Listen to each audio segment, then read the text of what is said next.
सरकार सैयदुल शुहदा इमाम हुसैन रज़ी अल्लाह ताला अन्हु के लिए ये रात कितनी बेकरारी वाली हो सकती है, कितनी बेचैनी वाली हो सकती है कि कल का दिन आने के बाद ये लोग जंग छेड़ देंगे और पूरे के पूरे जत्था मिल करके नौनिहालाने खानदान रसूल को कत्ल कर देंगे हमारी आंखों के सामने, तो फिर कैसा महसूस होता हो।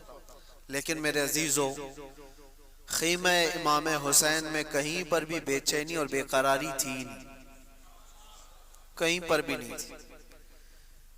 इसलिए कि वो 3 दिन के प्यासे तो जरूर थे, भूखे भी थे। हम 1 दिन का रोजा रख करके शाम तक भूख बर्दाश्त नहीं कर पाते और वो मुसलसल भूख और प्यास बर्दाश्त कर रहे। और उसके बाद जो वहां पर मौजूद लोगों ने देखा खीमा इमाम हुसैन में जाकर के क्या हो रहा है, तो जाकर देखा तो हमेशा सजदे में हजरत इमाम हुसैन को पाया है।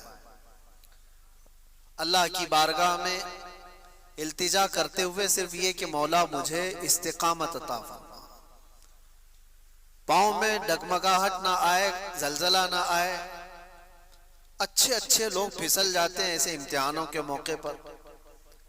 इमाम हुसैन ये दुआ कर रहे थे कि रब ताला मुझे इस्तिकामत अता फरमा, मुझे सब्र दे दे और जमे रहने की ताकत दे दे।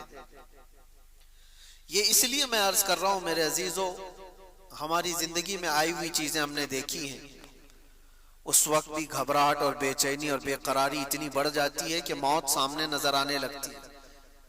मैं तो कई मर्तबा अपनी वसीयतें भी लिख करके दे दिया था मेरे अहबाब को कि शायद ये लोग मेरा जनाजा यहाँ से निकालें, उससे पहले मैं अपनी वसीयतें लिख देता हूँ। ये डिप्रेशन में आदमी बहुत कुछ सोच लेता है, लेकिन उन हालात में मैंने महसूस किया इमाम हुसैन की जो दुआ थी वही हमें हौसला भी देती थी। मुसीबतों के वक्त घबरा करके भाग जाना ये मुसीबत का इलाज भी नहीं और हल भी नहीं। मुसीबत का हल नहीं है, वो इलाज भी नहीं, बल्कि उन मुसीबतों का सामना करना और अल्लाह की बारगाह में यकीन बढ़ा लेना, ये मुसीबतों को हराने वाला काम है। तुम मात दे दोगे, शिकस्त दे दोगे हर मुसीबत को। सिर्फ एक बात मैं आज आपके सामने अर्ज करता हूं। मैं आज अपने बच्चों से ये कह रहा था कि बहुत सारी बातें अपने ज़हन और दिमाग से निकालने में मुझे 6 महीने लग गए थे। कौन सी चीज बेचैन करती थी, बेकरार करती? घर की याद, बिस्तर पे सोना, कुर्सी पे बैठना, उम्दा गाड़ियों में चलना, ये सब चीजें जब याद आए एक कैदी बंदे को, एक कैदी आदमी को जो पत्थरों पे सो रहा हो, निहायत ही गंदा पानी पीने को मिलता हो, सूखी रोटी मिलती हो, उस आदमी को ये सारी यादें बेचैन करती। मेरा घर कैसा था, मेरी गाड़ी कैसी थी, मेरे दोस्त कैसे थे, मेरे चाहने वाले, ये सब ख्यालात जो उसे बेचैन करते। धीरे धीरे एक एक चीज को दिमाग से निकालना शुरू की। नहीं, सब दुनिया है, घर भी दुनिया है, गाड़ी बंगला ये सारी चीजें ये दुनिया है, दोस्त अहबाब ये भी दुनिया है। सब की चीजों को जहन से निकालते निकालते अब किसी की याद ना आने पाए ताकि तड़प और बेचैनी ना आए। सब निकालना बहुत मुश्किल रहता है, लेकिन कुछ रिहर्सल के बाद निकाल लिए, सब निकाल। आखिरी चीज बाकी रह जाती है औलाद की मोहब्बत। बच्चों की मोहब्बत जल्दी जहन से जाती नहीं है। मैं अपना तजुर्बा आपके सामने अर्ज कर रहा हूं। 6 महीने गुजर गए, जब कभी छोटे से बच्चे मेरे अपने मुलाकात के लिए जालियों के बाहर आ जाएं तो तड़प और बेचैनी अजीब सी होती थी। हम छू भी नहीं सकते उन्हें, और उनके आंसू के निकलते हुए कतरे हमें और बेचैन करते। इस चीज को स्ट्रगल करना ये बहुत भारी था। 6 महीने के बाद अल्लाह करीम की तरफ से जो बात होगी, ज़हन में ये बात आई, ये एक चीज है जो बेचैन कर रही है, औलाद की मोहब्बत। बाकी सबको तो दिल से निकालते गए, इसको भी निकालना होगा। इसको भी निकालें, ये बेचैनी खत्म हो जाएगी, बेकरारी खत्म हो जाएगी। दुनिया है, औलाद भी दुनिया ही है, बीवी भी दुनिया है। ये आखिरी महीना रहा होगा, दिल ठान करके ये कहना पड़ा मुझको भी कि नहीं, अब मुझे औलाद की भी जरूरत नहीं, ज़हन से निकाल दो, नहीं याद करूंगा। मुसल्ले पे गिर जाता, अल्लाह की बारगाह में अर्ज करता कि रब तबारक व तआला ये सारी चीजों को ज़हन से निकाल दिया। अब आखिरी जो चीज थी वो बच्चों की मोहब्बत थी, वो भी निकाल रहा हूं, बस खाली इतना है कि तेरे दरबार में आना है और यहां पर मुझे सब्र और इस्तिकामत के साथ अल्लाह तू कायम रहने में मदद फरमा। या आखिरी महीना होगा, फिर मुझे ये बशारत मिली कि आप आजाद हो, आप आजाद हो। हम तो मौत की तैयारी किए हुए थे, लेकिन एक बात मैं आपको ये इसलिए अर्ज कर रहा हूं कि रब तबारक व तआला की बारगाह में इम्तिहान जब होता है तो मुझे ऐसा लगता है जब तक तुम अपनी हर चीज को अपने ज़हन से नहीं निकाल देते तब तक वो पूरी मदद नहीं आ पाती। अल्लाह हर घड़ी मदद कर रहा है तुम्हारी, हर घड़ी। आज क्या अल्लाह की मदद के बगैर तुम ये इस माहौल में रह रहे हो? रब तबारक व तआला की मदद ना होती तो कुत्तों के बीच में जीना ही तुम्हारा हराम हो जाता। अल्हम्दुलिल्लाह हमें कोई फर्क नहीं पड़ता, चाहे जो चीजें भी बंद हो जाएं, लेकिन जी रहे। और आज मैं तो ये महसूस करता हूं ऐसे जी रहे हैं जैसे 32 दांतों के बीच में जुबान जीती है। सब दांत नोकीले हैं, जुबान बहुत नरम है, लेकिन दबती किसी से नहीं है। हाँ, कभी कभार गलती से फिसल गई तो किसी दांत के नीचे आती, वरना कोई दांत इसको काटता नहीं है। जुबान को कोई काटता है? हालांकि 32 के बीच में रहती है। तो ये अल्लाह ताला की मदद ना हो तो आप जी भी नहीं सकते।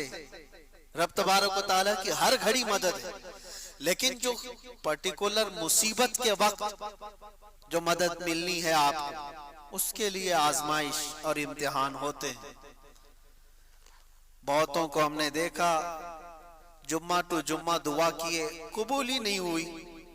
दूसरे जुम्मा तक कर लिए, फिर सोचे कबूल ही नहीं हुई, छोड़ो हमारी नहीं सुनी जाती, वहां पर खत्म कर दिए और यूटर्न ले लिया। कितने तो जेल में ऐसे मैंने देखा जो काफिर हो गए, मुआज़ल्लाह रब्बिल आलमीन। किस वजह से? वो सीधे कहते हैं कि नमाजों से कुछ फायदा नहीं। हम तो कब से नमाज पढ़ रहे हैं, हम तो कितने दिनों से दुआ कर रहे हैं। ऐसी बातें मेरे अजीजों सुन सुन करके अच्छे से अच्छा आदमी पिघलने लगता है। मेरे पास ऐसी बातें आई, पहले तो मैं तौबा किया, अल्लाह अगर नमाज पढ़ने की वजह से ही कैद में रहते हैं तो जिंदगी भर कैद ही अच्छा है।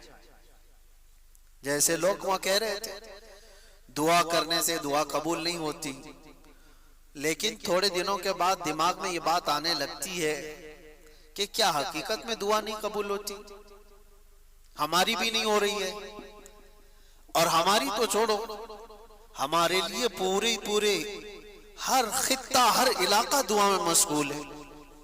बच्चे से लेकर जवान तक, जवान से बूढ़े, औरतें, सारे लोग, मस्जिद के इमाम, खतीब, मदारिस के उलमा, सब दुआओं में है। फिर दिमाग में ये बात आए कि क्या दुआएं कबूल नहीं होती? ये शैतानी वसवसा है। मेरे अजीजों, इम्तिहान की जो घड़ी होती है वो बहुत डिफरेंट है, बहुत अलग है। इम्तिहान की घड़ी के लिए लिखा जा चुका होता है यहां से यहां तक तुम्हें सफर करना है तो करना ही है। कुछ और घड़ियां हैं जहां पर तुम्हारे बिन मांगे अल्लाह ताला तुम्हारे लिए बहुत कुछ उतारता है, लेकिन इम्तिहान की घड़ियां अलग होती हैं, आजमाइश की अलग होती हैं। तो जब ज़हन में ऐसे सवालात आने लगे, इत्तेफाक से ऐसा, इस्लामी तारीख की कई किताबें वहां मिलती थी, एक किताब मैंने पढ़ा। एक बात मैं आपको बताता हूं, जेल के कैदियों के लिए ही थी वो बात। जो मायूस हो जाते हैं, नाउमीद हो जाते हैं। एक साहबी हैं हजरत अबू जुंदल, ये मक्का में कैद हो गए थे काफिरों के हाथ, और ऐसे कैदी बनाए गए थे कि इनको जंजीरों से बांध करके रखा जाता था और मारते अलग थे। हुजूर पाक सल्लल्लाहु अलैहि वसल्लम हिजरत करके चले गए। शुरू इस्लाम में वो कैद हो गए थे, तकरीबन समझ लें ऐलान नबूवत के 2-3 साल बाद वो कैद हो गए, और उसके बाद कंटिन्यू 7 साल तक कैद में रहे। कुफार छोड़ते नहीं थे। हुजूर पाक सल्लल्लाहु अलैहि वसल्लम हिजरत करके मदीने चले गए, 6 साल उधर गुजर गए। सोचो आप कितने साल हो गए, 13 साल। और जब हुजूर पाक सल्लल्लाहु ताला अलैहि वसल्लम उम्रा के लिए आ रहे थे 1400 सहाबा के साथ, जो हुदैबिया के मकाम पर मक्का के काफिरों ने आपका रास्ता रोक लिया और कहा कि हम आपको उम्रा करने नहीं देंगे। उस वक्त मक्का वालों की ताकत थी। हुजूर पाक सल्लल्लाहु अलैहि वसल्लम ने सहाबा से कहा कि हम सुलह कर लेते हैं। लंबा वाकया है, आपने सुलह हुदैबिया को सुना होगा, या फिर जाकर के आप सुन लें कि हुजूर सल्लल्लाहु ताला अलैहि वसल्लम की जो सुलह हुई थी मक्का के कुरैश के दरमियान, वो सुलह में जो है बात ये थी, सारे उनके हित के कानून उन लोगों ने लिख दिए थे, यानी उनकी हिमायत में। मक्का वालों ने एग्रीमेंट बनाया, सब उनके पक्ष में थे। उसमें लिखा था कि अगर कोई मक्का से हमारा आदमी भागकर मदीने जाएगा तो आप उसको हमारे हवाले वापस कर देंगे, लेकिन मदीने से कोई भागकर हमारे पास आए तो हम उसको वापस नहीं करेंगे, हमारे पास रख लेंगे। ये ऐसी शर्तें बहुत सारी थी, उसमें से एक ही मैंने आपको बताया। हुजूर पाक सल्लल्लाहु ताला अलैहि वसल्लम ने इसको भी मंजूर कर लिया। अब सुनिए बात मैं कह रहा हूं, ये एग्रीमेंट बन रहा है ना, अभी एग्रीमेंट बनने से पहले ही एक हाल ये हो गया कि हुजूर पाक सल्लल्लाहु ताला अलैहि वसल्लम के वो सहाबी हजरत अबू जुंदल, जो मक्का में 13 साल से कैद में थे, वो कैद से छूट करके भागकर आ गए। 13 साल बाद जो छूट करके आया हो तो अब उसका क्या हाल होगा। अरे 4 दिन का जो छूट करके आता है उसकी कैफियत अलग होती है। जो 13 साल की कैद के बाद छूट करके आया, जंजीरें लगी हुई थी, और हुजूर पाक सल्लल्लाहु ताला अलैहि वसल्लम कहाँ है, हुदैबिया के मकाम पर, जो मक्का से अभी 35 किलोमीटर दूर है। वो आ गए, 1400 सहाबा ने उनको देखा तो गले लगाना शुरू किया। अबू जुंदल कितने सालों से कैद में है, हमारा भाई आ गया, हमारा भाई आ गया। अब अबू जुंदल सबको अपने जख्म दिखा रहे थे, इन जालिमों ने हमें कैसे मारा है, कहां कहां जुल्म दिया। सहाबा देख देख करके परेशान थे। इसी असना में मक्का वालों को ये बात पता चल गई कि हमारा कैदी छूट कर चला गया, भाग गया है। कहां गया? हुजूर सल्लल्लाहु अलैहि वसल्लम के सहाबा के पास चला गया, वो तो महफूज हो गया है। तो मक्का वालों ने क्या कहा जानते हैं आप? मक्का वालों ने ये कहा कि हमारा एग्रीमेंट हुआ है, हमारे यहां से भाग करके कोई आएगा आपके यहां तो आप उसको वापस करेंगे। हमारा एक कैदी भाग करके आपके पास आया है, उसको वापस कीजिए। आप अंदाजा करो, ये मैं पढ़ रहा था, 13 साल के बाद जख्मों से चूर, जुल्म और सितम बर्दाश्त किया हुआ एक कैदी जब अपनों के बीच आया हो और वो कुफारे मक्का जिद पर अड़ गए कि अबू जुंदल को जब तक आप वापस नहीं करेंगे हम एग्रीमेंट पे साइन नहीं करेंगे। सहाबा सबके सब खड़े हो गए, कहा या रसूल अल्लाह सल्लल्लाहु अलैहि वसल्लम, ये तो एग्रीमेंट के बाद की बात थी, अभी तो हुआ नहीं ना, अभी तो उस पर अमल होना उस वक्त तय होगा जब दोनों तरफ की दस्तखत हो जाए, अभी तो साइन हुआ नहीं एग्रीमेंट। उससे पहले अबू जुंदल आए, हम वापस नहीं कर सकते इन्हें, और इतना इनके ऊपर जुल्म किया गया है, नहीं वापस कर सकते। सारे सहाबा एक तरफ और कुफारे कुरैश इस जिद पर है कि जब तक उस बंदे को वापस नहीं करते, हम एग्रीमेंट साइन नहीं करते, ये सुलह नहीं होगी। अब सोचो, नजर सबकी हुजूर की तरफ थी, रसूल पाक सल्लल्लाहु अलैहि वसल्लम। ये बहुत कठिन मरहला है, तवज्जो चाहता हूं, बहुत कठिन मरहला है। वो रहमतुल लिल आलमीन है, यकीनन हुजूर पाक सल्लल्लाहु ताला अलैहि वसल्लम रहमतुल लिल आलमीन, इसमें कोई शक है। साहबा, अबू जुंदल सब हुजूर की तरफ देखने लगे, आपका क्या फैसला है?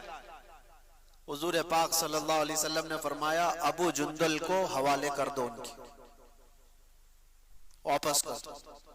सब हक्के बक्के रह गए, देखते रह गए।